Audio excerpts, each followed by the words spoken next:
So guys, may tuturo ako sa inyong DNS na nagba-block ng ads.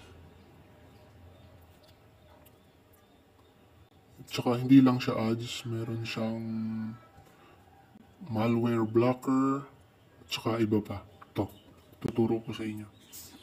Dito sa search engine, punta lang sa search engine, type nyo lang yung malvad.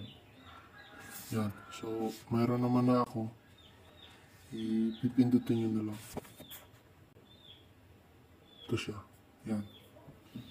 Malvad DNS. So, type nyo lang yan. Malvad DNS. Search nyo. Yung unang link na lalabas. Ito. Yan. So, pag nandyan na kayo, scroll down nyo lang. Specification.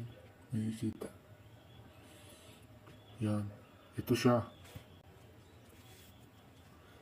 So, dito, mayroon siyang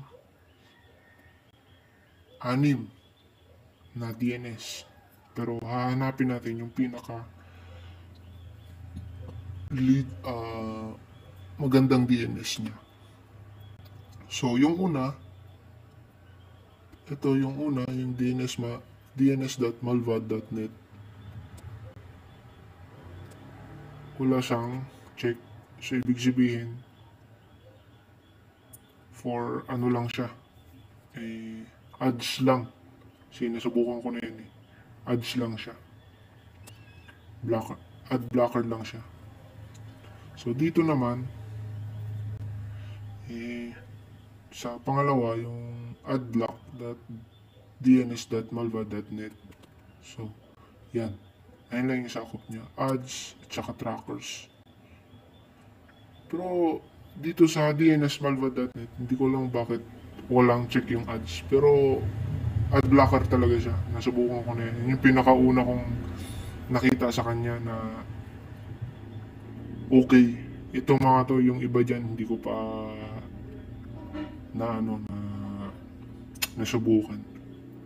Pero ngayon, at least nakita ko na lahat ng DNS niya. So, pwede ko na siyang itry lahat. So, yun, yung pangalawa, yun siya. Pag may check, ibig sabihin, okay. Pwede siya ads, tsaka trackers. Yun. Ayun lang ang mga kaya niyang i-block. So, sa pangatlo,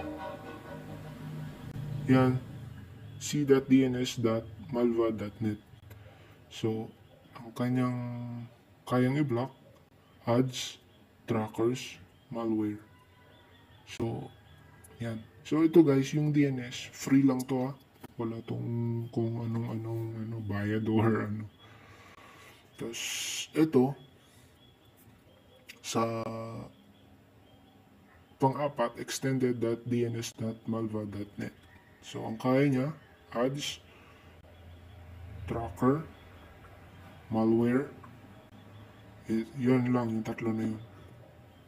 So, dito naman sa family.dns.malva.net, kaya niya ads, tracker, malware, adults.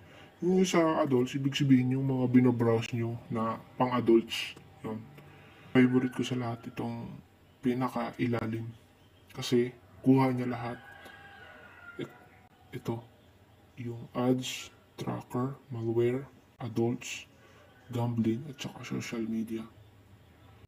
So, ngayon, paano nga ba siya lalagay doon sa DNS natin? Iset doon sa cellphone DNS natin. Ngayon, copy nyo lang. Pindutin nyo lang siya ng matagal. Kukusa naman siyang ganyan. Tapos, pindutin nyo yung copy. Tapos, back tayo. Yan. Back. Back natin. Tapos, punta lang tayo ng settings. Yan. So, dito, pagdating sa settings natin, sa iba-iba naman ng ano ng ano ng mga cellphone. Sa akin kasi ano to, Poco M3 yung cellphone ko. Kaya pag mga Poco, ito ang dito nyo makikita yung DNS settings niya. So, punta lang tayo dito sa connection and sharing. Yan. Ikikita nyo agad yung private DNS. So, pindutin nyo lang yun. Tapos, the private DNS. Tapos, i-paste nyo lang dyan. Yan, paste nyo lang. Pindutin nyo lang na siya ng matagal. Hold nyo lang ng matagal.